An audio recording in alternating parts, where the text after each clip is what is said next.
Сәлем достар, менің Айнұр Асқарбек деген тұрақты көрерменімнің қойған сұрағына бүгінгі видео соғылған арналады. Айфонда қазақша шрифттерді қалай орнатамыз деген.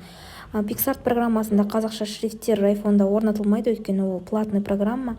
Сондықтан мен фонты деген программа арқылы орнатуды көрсетемін. Алдымен менің телеграм каналымнан керекті шрифттерді өздеріңізге жүктеп алсаңыздар болады. Менің YouTube'ге жазылған көрермендеріме бұл каналға кіру тегін. Сондықтан өйстіп бірінші шрифтті, өзіміз қалаған шрифтті белгілеп аламыз да, астында поделиться деген кнопканы бассақ, фонты деп шығады.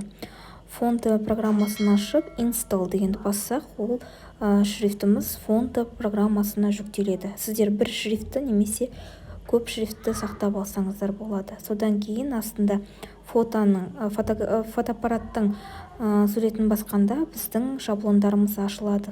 Содан өзімізге керекті шаблонды ашып, шаблонның үстінен бассаңыз, текстті жазуға болады. Текстті жазамыз, мысалы менде әкемізге 60 жас, немесе 70 жас деп қазақша букваларды көрсеттім. Осылай жазамыз да, содан кейін фонт дегенді бассақ, сонда біздің шрифттеріміз ашылады. Сонда My Fonts дегенді басамыз, сонда өзіміз жәнегі телеграмнан жүктеп алған шрифттеріміз шығады.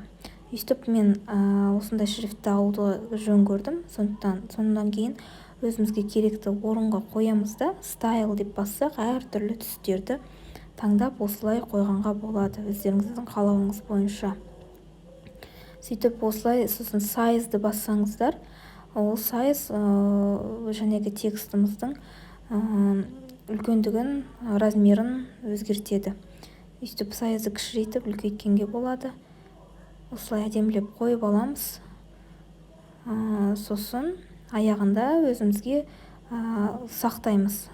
Save image деп басамыз, сонда өзіміздің телефонымызға сақталады. Осылай астында реклама болады, рекламаны көрсеңіздер де болады, немесе X кнопкасын басып жауып тастасаңыз да болады. Сөйтіп, одан кейін жәнегі шаблонымыз, текстіміз қалай шыққанын көру үшін қайтадан көрсетейін.